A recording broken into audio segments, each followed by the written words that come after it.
Well, today is Juneteenth, the holiday marking the moment in 1865 when news of the Emancipation Proclamation finally reached the last enslaved people in the U.S. Here in Arkansas, some are taking the time to reflect by visiting local Black history landmarks. THV 11's Maya Ellison followed some on their holiday tours today. We have to continue to just focus on those things that build us up and the people that we look at, who represent us well. So Juneteenth is like, it's everything. Michael Davis and his wife made a pit stop in Little Rock, putting a pause on their 500-mile road trip to visit Central High School, looking to learn some Black history on Juneteenth.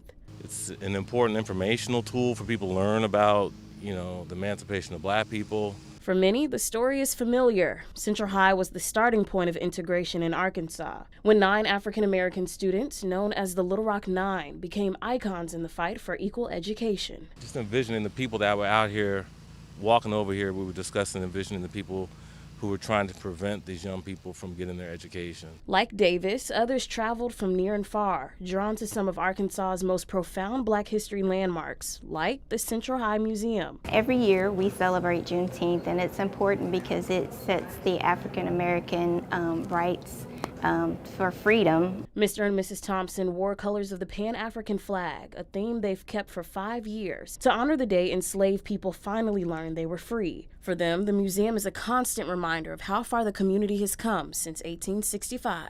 They had to overcome the things that we may today take for granted, simply just going to school as an integrated school. While we're seeing what has happened, it just gives us more confidence to be strong. That message also felt at Mosaic Templars Cultural Center. When we open the doors and we allow people to come in and see the exhibits, push the buttons and listen to the oral histories and narratives, people continue to remember the Black business district that was here. Director Keith Fletcher says visitors on Juneteenth have grown year after year, with families of all ages drawn to learn and keep traditions alive. It's taking it all in, and I look at people for who they are and not the color of their skin or anything else, but learning more about this is just always an interesting thing. In Little Rock, Maya Ellison, THV 11 News.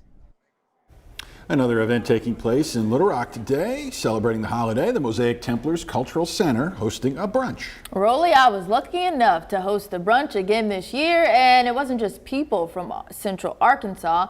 There were people from all over the country sharing stories on how they're celebrating legacy and uplifting the future.